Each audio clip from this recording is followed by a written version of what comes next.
અમદાવાદ શહેર police commissioner સાહેબશ્રી તથા અધિક પોલીસ કમિશનર સેક્ટર 1 સાહેબશ્રી અને નાયબ પોલીસ કમિશનર ઝોન 07 સાહેબશ્રીના માર્ગદર્શન હેઠળ સરખેજ પોલીસ સ્ટેશન દ્વારા ગંભીર લૂંટના ગુનામાં મહત્વની સફળતા પ્રાપ્ત થઈ છે.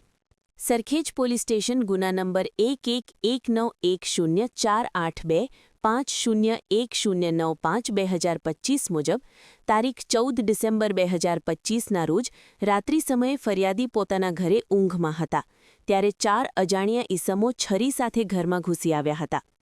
ફરિયાદીના હાથ પગ પકડી ગળા પર છરી મૂકીને જાનથી મારી નાખવાની ધમકી આપી ગંભીર ઈજાઓ પહોંચાડી રોકડ રૂપિયા 1 લાખ તથા ઇમિટેશન જ્વેલરી મળી કુલ 1,25,000 રૂપિયાની લૂંટ કરી ફરાર થયા હતા.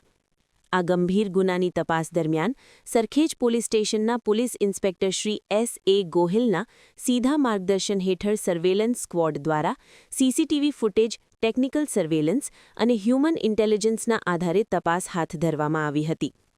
તપાસ દરમિયાન આરોપીઓ શિલજ વિસ્તારમાં અન્ય બંગલામાં લૂંટ કરવાની તૈયારીમાં હોવાનું જાણવા મળ્યું હતું. જે દરમિયાન તારીખ 9 જાન્યુઆરી 2026ના રોજ 2 આરોપીઓને ઝડપી લેવામાં આવ્યા. પકડાયેલ આરોપીઓમાં જીવરામ ઉર્ફે જીવા ભગોરા, ઉંમર 18 વર્ષ અને હાજા ઉર્ફે ગોવિંદ થાવરાભાઈ, ઉંમર 23 વર્ષનો સમાવેશ થાય છે. પકડાયેલ આરોપી હાજા ઉર્ફે ગોવિંદ સામે અગાઉ પણ વસ્ત્રાપુર તથા સરખેજ પોલીસ સ્ટેશનમાં લૂંટ અને ગંભીર ગુનાઓ નોંધાયેલા હોવાનું ખુલ્યું છે.